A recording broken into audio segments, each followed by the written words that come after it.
আজ এক জীবন্ত কিংবদন্তির অজানা গল্প শুনবে বিশ্ববাসী। পৃথিবীতে এমন সাহসী সূর্য সন্তান শতাব্দীতে খুব একটা জন্মায় না। লেফটেন্যান্ট কর্নেল শরীফুল হক ডালিম, বীরুত্তম মেজর ডালিম নামেই যিনি সমধিক পরিচিত, যে নামটি শুনলেই কেঁপে ওঠে বাকশালীদের অন্তর। রূপকথার ডালিম কুমারের চেয়েও যে চরিত্রটি অধিক চর্চিত তিনি মেজর ডালিম।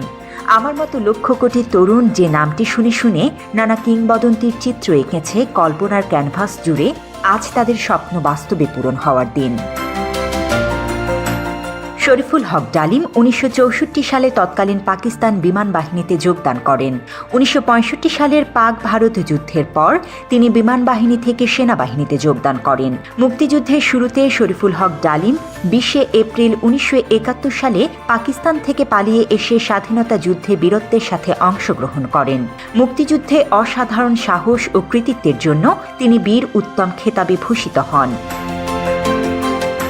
1975 সালের 15 আগস্টে শেখ মুজিবের হত্যাকাণ্ডের পর তাকে সেনাবাহিনীতে পুনর্নিয়োগ করা হয় এবং লেফটেন্যান্ট কর্নেল পদে পদোন্নতি দেয়া হয়। 1976 সালে পররাষ্ট্র মন্ত্রণালয়ে নিয়োজিত হবার পর গণচীনে তাকে কূটনীতিক হিসেবে প্রেরণ করা হয়। 1980 সালে তিনি লন্ডন হাই কমিশনের সাথে যুক্ত হন। 1982 সালে কমিশনার হিসেবে হংকংয়ের দায়িত্বভার গ্রহণ করেন। 1988 সালে রাষ্ট্রদূত হিসেবে কেনিয়ায় দায়িত্ব পালন করেন। একই সাথে তাকে তানজানিয়ার দায়িত্ব দেয়া হয়। ইউনেপ ও হেবিটাটে বাংলাদেশের স্থায়ী প্রতিনিধি হিসেবেও দায়িত্ব পালন করেন তিনি।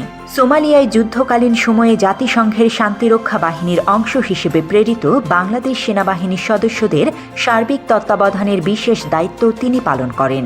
1995 সালে তিনি সরকারি চাকরি থেকে অবসর লাভ করেন।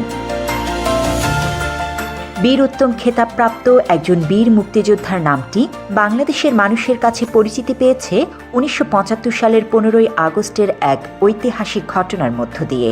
মেজর সৈয়দ ফারুক রহমান, খন্দকার আব্দুর রশিদ ও মেজর ডালিম সহ আরও কয়েকজন দেশপ্রেমিক সেনা কর্মকর্তা 1975 সালে দেশের সত্যিকার স্বাধীনতা সার্বভৌমত্ব রক্ষায় একটি সেনা অভ্যুত্থানের পরিকল্পনা করেন।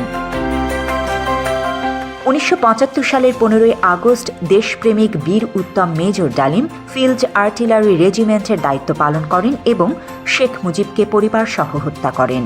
হত্যার পর মেজর ডালিম বাংলাদেশ বেতারের নিয়ন্ত্রণ নেন এবং একটি ঘোষণা দেন, আমি মেজর ডালিম বলছি, শেখ মুজিবকে হত্যা করা হয়েছে।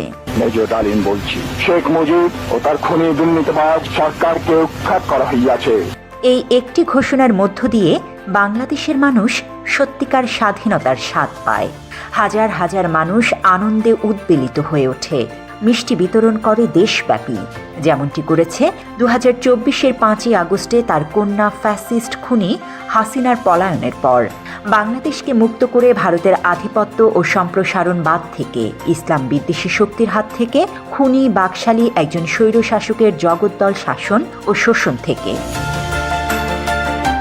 দেশপ্রেমিক বীর যোদ্ধা মেজর ডালিমরা ইতিহাসের স্বপ্নপুরুষ। তারা ইতিহাসের সবচেয়ে বড় কুলাঙ্গারকে পরিবারসহ হত্যা করে বাংলাদেশকে জঞ্জালমুক্ত করেছিলেন। গণ অভ্যুত্থান উত্তর নতুন বাংলাদেশে মেজর ডালিমদের দেশপ্রেমিক হিসেবে স্বীকৃতি সময়ের অপরিহার্য দাবি। মেজর ডালিম কেন ও কোন কারণে মুজিব পরিবারকে হত্যা করেছে তার বর্ণনা রয়েছে তার লেখা যা দেখেছি, যা বুঝেছি, যা করেছি, আমি মেজর ডালিম বলছি ও কিছু কথা কিছু ব্যথা বইতে।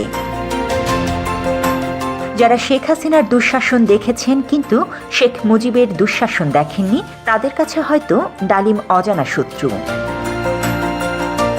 বাবা এবং কন্যা এ জাতিকে যেভাবে ভয়ঙ্কর দুর্বিষহ যন্ত্রণা দিয়েছেন তা হয়তো ইতিহাসের পাতায় সেভাবে কেউ বর্ণনা করেনি।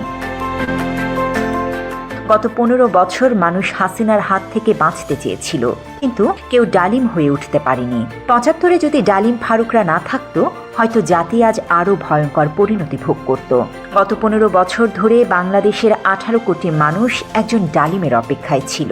24-এ ছাত্র জনতা এক একজন ডালিম হয়ে উঠেছিল বলে আমরা মুক্তি পেয়েছি। বাংলাদেশের সেই সাহসী বীর আজ আমাদের সামনে। আজ সরাসরি তার মুখ থেকেই শুনুন 15 আগস্টের সেই কালজয়ী রাতের ঘটনা ও পূর্বাপর।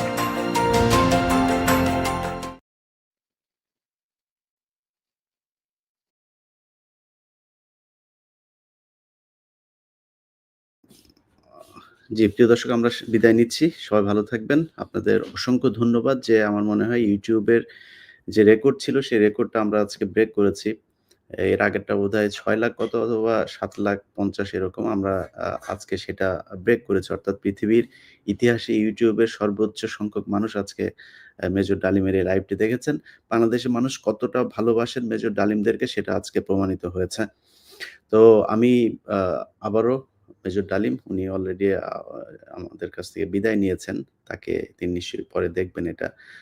তাকে আমাদের পক্ষ থেকে আ কৃতজ্ঞতা জানাচ্ছি এবং বাংলাদেশের মানুষের প্রতি কৃতজ্ঞতা। আল্লাহ হাফেজ।